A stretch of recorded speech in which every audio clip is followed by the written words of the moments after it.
So hey guys, welcome to my another vlog and good evening. এই বলে আজকের আমি ভিডিওটা স্টার্ট করছি। প্রতি বছরের মতো এবারেও তোমাদেরকে রিষড়া মেলা ঘুরিয়ে দেখাবো। তো চলো আমরা বেরিয়ে পড়ি। সেখানে কি কি বসেছে বা এবারে কি কি আয়োজন হয়েছে রিষড়া মেলায় সবটাই তোমাদেরকে ঘুরিয়ে দেখাবো। তো আমাদের সাথে তোমরাও চলো। আমরা চলে এসেছি এখন সোজা রিষড়া স্টেশনের কাছে রিষড়া মেলায়। এবার এই রিষড়ার 32তম এই মেলা, তো সেখানেই চলে এসেছি। ঢুকেই একটু গিয়ে ডান দিক করেই টিকিট কাউন্টার, আর এই হলো টিকিট প্রাইস। এখানে 5 টাকা করে টিকিট, পার হেড 5 টাকা। তো আমাদের টিকিট কাটা হয়ে গেছে বইমেলার। এবার সামনের দিকে এগানো যাক। সামনের দিকে এগাতে দেখলাম রাস্তার দুধারেই কিন্তু বসেছে বেশ কিছু দোকান।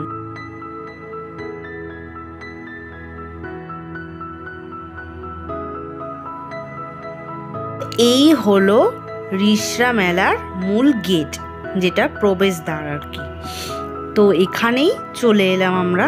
তো এখানে টিকিট ওদের হাতে দিয়ে তারপরেই কিন্তু ভেতরে ঢুকতে হচ্ছে এই বড় গেটটা দিয়ে।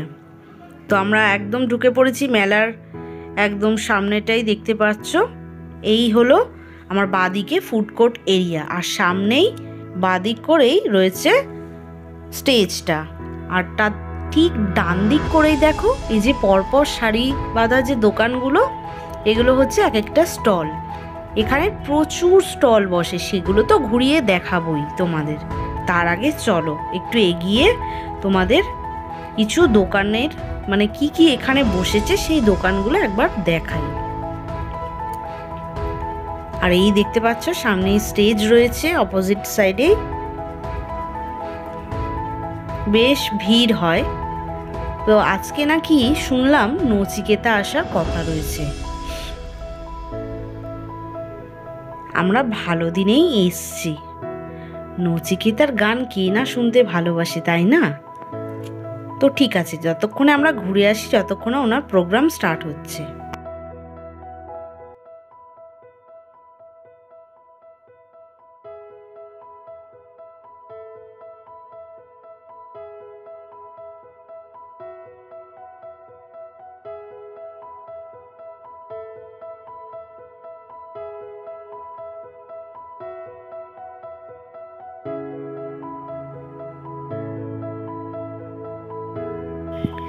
দেখতে পাচ্ছ এখানে কিন্তু বেশ কিছু দোকান রয়েছে, বিভিন্ন ধরনের দোকান। দেখো এখানে জামা কাপড়ের দোকান থেকে স্টার্ট করে বাসন, তারপর বাচ্চাদের খেলনা থেকে শুরু করে বিভিন্ন অর্নামেন্টসের শপ রয়েছে, বুক স্টল রয়েছে, ফটো ফ্রেম রয়েছে, আরও বিভিন্ন জিনিস, মানে যেরকম আর কি মেলায় হয় বিভিন্ন জিনিসের দোকান।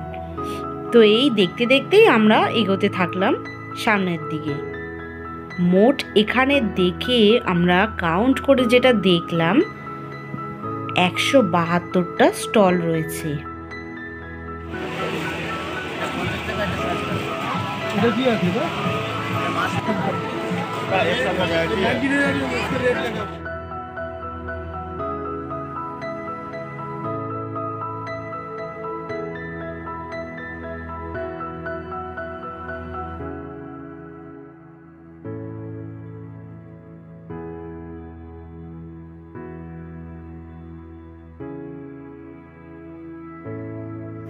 আমি একটি দোকান থেকে বেশ সুন্দর দোকানটি লাগছিল, তো দুটো কানে নিয়ে নিলাম আমার আর দিদি ভাইয়ের জন্য।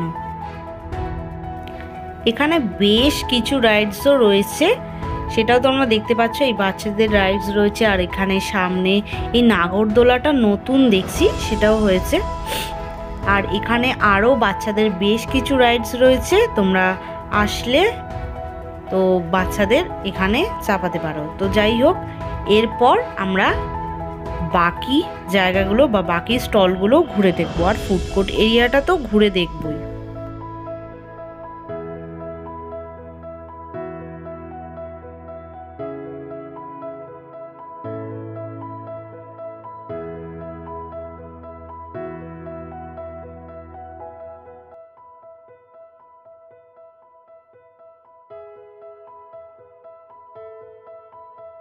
ইভিনিং টাইমটা করে গিয়েছিলাম আমরা, তাই বেশ খিদে পেয়ে গেছিলো, তাই আর কি এরপর সমস্ত কিছু ঘোরার পর ফুড কোর্ট এরিয়ার দিকে একটু গিয়েছিলাম। তো ঢুকতেই সামনে ক্রিমসের একটা ফুড স্টল দিয়েছিল, তো সেখানে একটা ছোট্ট ইনসিডেন্ট হয়েছিল, সেটা জাস্ট তোমাদের সাথে শেয়ার করব। মানুষের মনুষ্যত্ব যে কীরকম আর কতটা ছোট সেইটাই আর কি তোমাদের একটু বলার।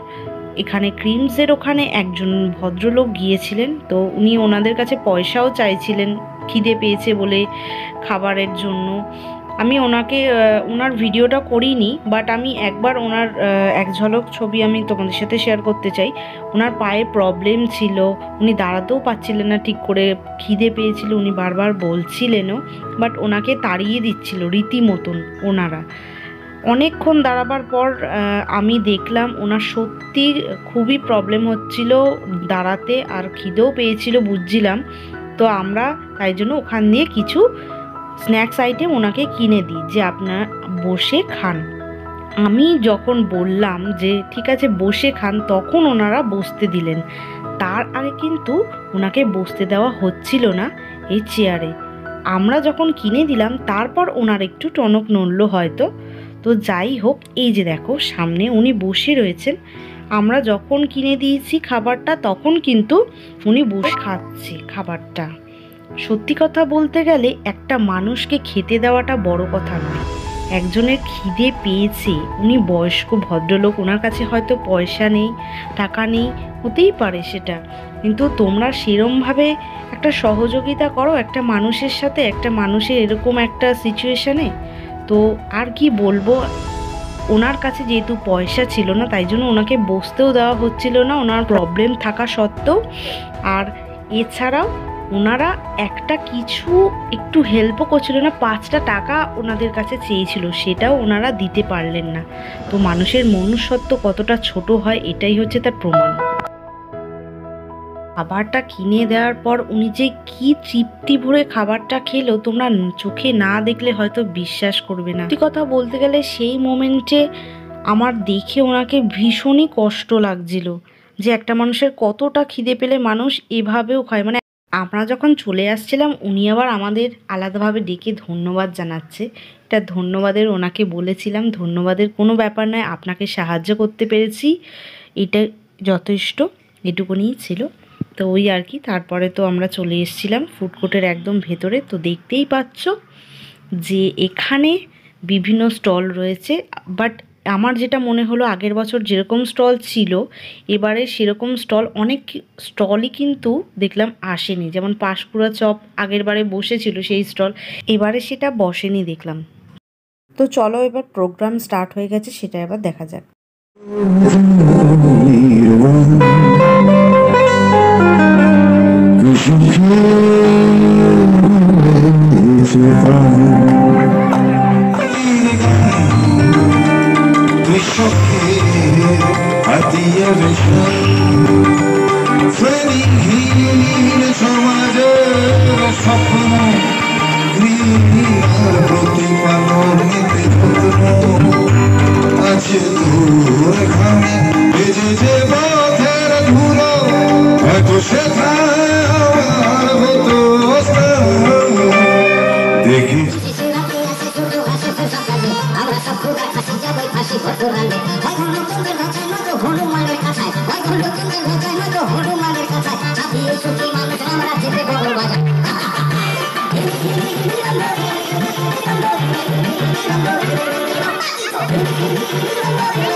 আমি বলেছি রাম তো আমাদের বিশ্বাস, আমাদের ভগবান, ঠিক আছে, কিন্তু রাম নিয়ে যে রাজনীতিটা হচ্ছে আমি তার বিরোধিতাই করেছি।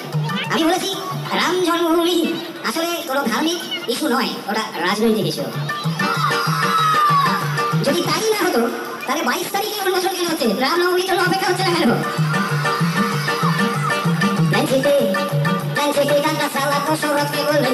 কোথায় জন্মেছে রাম, আসল কোথায় রাম জন্মভূমি?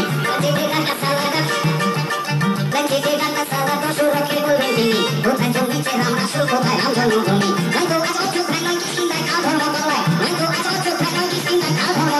জন্মি যাবে রাম দেশে কোনায় কোনায় ঘটায় ঘটায়।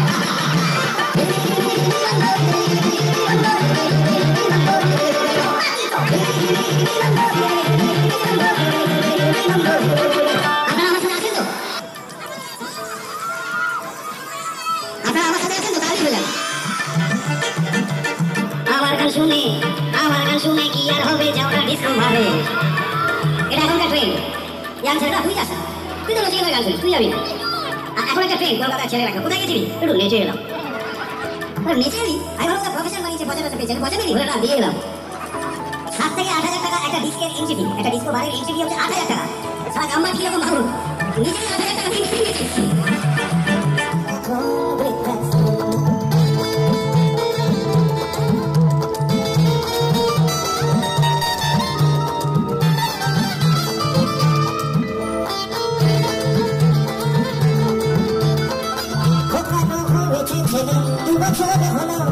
আর তো মাত্র বছর 25, 100 বছর বাঁচতে চাই এখন আশা, 25 বছর পরে খোকার হবে মনসা। আসলের এই ঘরটা ছোট যায় না অনেক বেশি, খোকা আমি দুজনেতে থাকবো পাশাপাশি। রকম জিনিস আমার সব দামি দামি, সবচেয়ে কম দামি ছিলাম একমাত্র আমি। ছেলে আমার প্রতি অগাধ সম্ভ্রম, আমাদের ঠিকানা তাই বৃদ্ধাশ্রম।